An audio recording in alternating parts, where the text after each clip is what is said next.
Do you know what I never saw here? A village girl. An ugly village girl that will spend the rest of her miserable life in this town. Raukosh. Apologize for everything.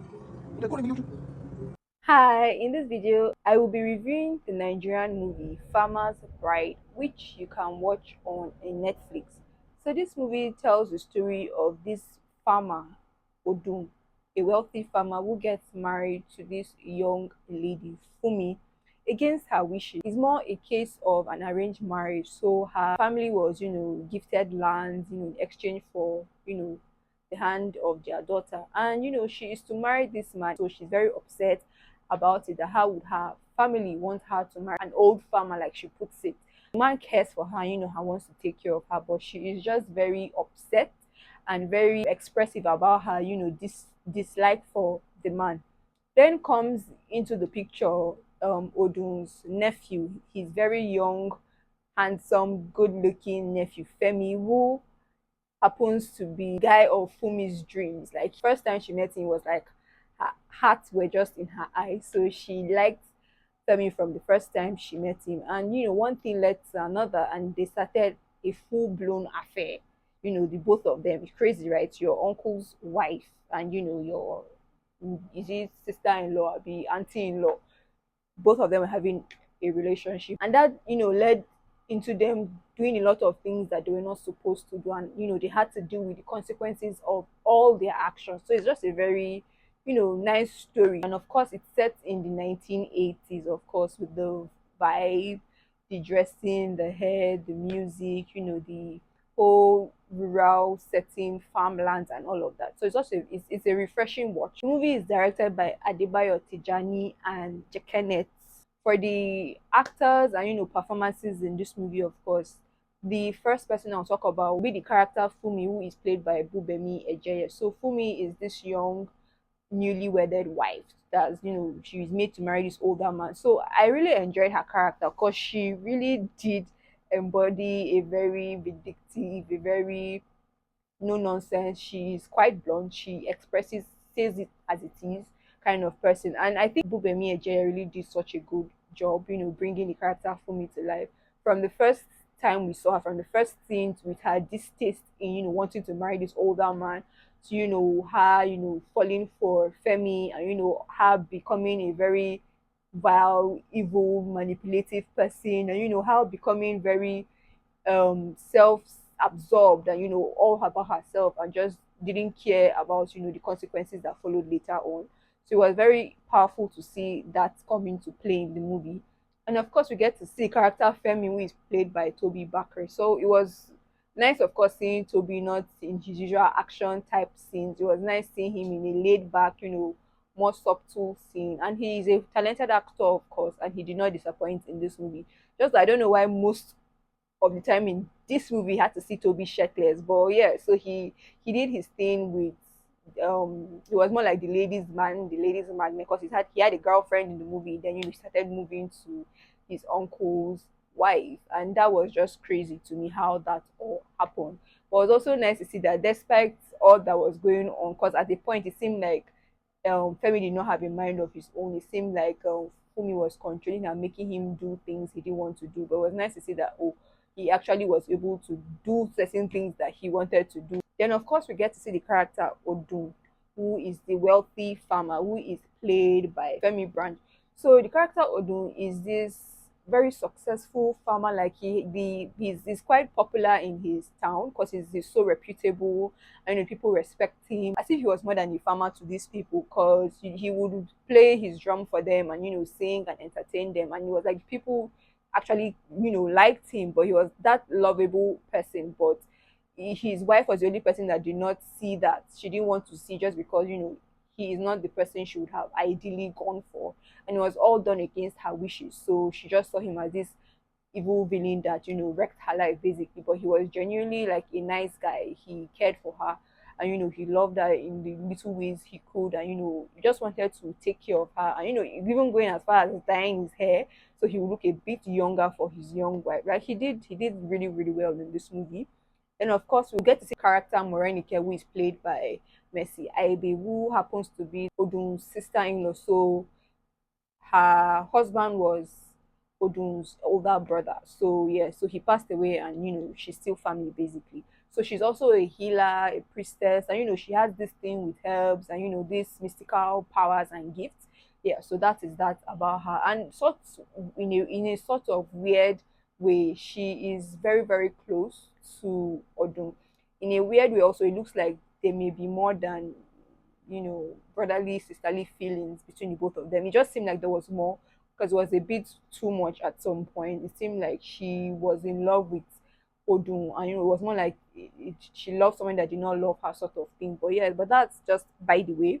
Then of course we get to see the character Banke, who is played by Efe Irele. Like, I really enjoyed watching her in this. She happens to be Femi's girlfriend, who had this big dream of going to the city to become a model. And luckily for her, she was able to do that. Then she came back and fell into the traps of Femi again, and all that shenanigans happened. Then we get to see Fumi's mother, who is Tudun, who is played by Wumi Toriola. So I'm like, her mother was, I think we only got to see her like two scenes in the movie. That was the opening scene when she was talking to her daughter about getting married to this man, and later on when she was advising her daughter on how to handle her new husband and all of that. She did good in her end. I think that is it for all the actors in this movie. Not a lot of people were in the movie, but everybody did well in their individual characters. Things I did not like in the movie, for one, like, it make sense. Like, I don't get it. Like, how on earth did Fumi and Femi fall in love or fall whatever in lust with each other so quickly, so soon? Like, it was just like there was no build up, there was no anticipation, there was no spark, there was no, it was just like a bit too rushed. Like, it didn't flow. Do you get? Like, it didn't flow. It was like, okay, Femi came back to Ibadan, today. Then it seemed like the next day, maybe later in the evening, the next day, they shared that their first kiss. So it wasn't giving, like, it wasn't adding up for me, and it was just a bit too soon. So it was just like she was waiting for the first guy that was young, that she would be able to express her lust and her fantasies with, or what exactly was it? So was it love or was it lust? Like, that was one thing that I didn't get. And also with the whole thing with the relationship between Odun and Morenike was just a bit weird for me, but that's just by the way. Then of course the thing with like, I don't know why. Okay, that scene where Morenike was trying to get to know the new wife and everything, I'm like, okay, you can get to know her, but not go as far as telling her about this potent poison or potion that can stop somebody's heartbeat. Like, I'm like, what does that have to do with anything? Like, I was like, why do you need to tell her that? Because you're the healer, and like, there was no reason for her going to that extent. And I'm like, this babe is not happy in the marriage that she is, but, and maybe Morenike just did not think she would go as far as wanting to kill her, older husband. But for me, just a bit off, and a bit somehow like, okay, you're trying to get to know the new wife, and people are trying to bond and know yourself. That the first thing you are telling her about, or you're trying to bond with her over, is how to stop somebody's heartbeat. But yeah, that's by the way. And also with the whole Banke, Femi, and Fumi triangle, I'm like, babe, this guy obviously did not love you, because imagine he was, you know, sleeping with you and at the same time sleeping with Banker and making the whole excuse of, oh, you're married. I'm like, but he knew you were married before you guys started messing around. So if he actually genuinely was for you, he would have, done what he needed to do. And he was now making it a case of, oh, I broke up with Banker for you and everything, which I don't think that was the case actually, but Femi was just being Femi, I guess. Also watching the movie, right, there was this scene where there was this lady that was accused of having a bastard child, and they were trying to figure out whether the husband in question is the father of the child, and put the child by the side of the river, and if he would disappear and all of that. Because I was like, what is the essence? Why are we seeing this? What does this have to do with the movie? But later on in the movie, you get to see why that was shown to us. Because when I was watching it, I was like, I wanted to even skip, but I was like, let me just see what is all about basically. But watching the movie, you get to see that, that um later on Fumi finds out that she's pregnant and claims the child is for Femi, and trying to avoid being stoned to death. And if Morenike finds out that she's carrying somebody else's child and all of that, so to save her skin, she has to do what she has to do and all of that. So it's actually a very simple story, actually, very, very simple. this girl forced into an arranged marriage, doesn't like the husband she's married to, find somebody she likes, and gets rid of her husband, brings in her new boo into the picture and sort of wants to control things and think that she has gotten happily ever after, till she gets a shocker that this new husband of her is just playing house with her and just having his fun, and doesn't even have, should I say, respect or regard her as a person, which was just funny because she was saying that um Odun would not have done this to me. Odun respected me. Odun loved me. And I'm like, okay, so you knew he did love you, and he respected you and he cared for you, and would have cherished you and whatever, all that, but you still went ahead to do what you did.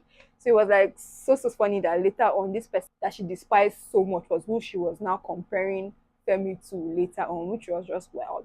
But it was nice the way the movie ended, and it was not just a case of, oh, she was able to get rid of her husband and just keep living life la vida loca. So I liked the ending. It was a befitting ending actually for all that transpired in the movie.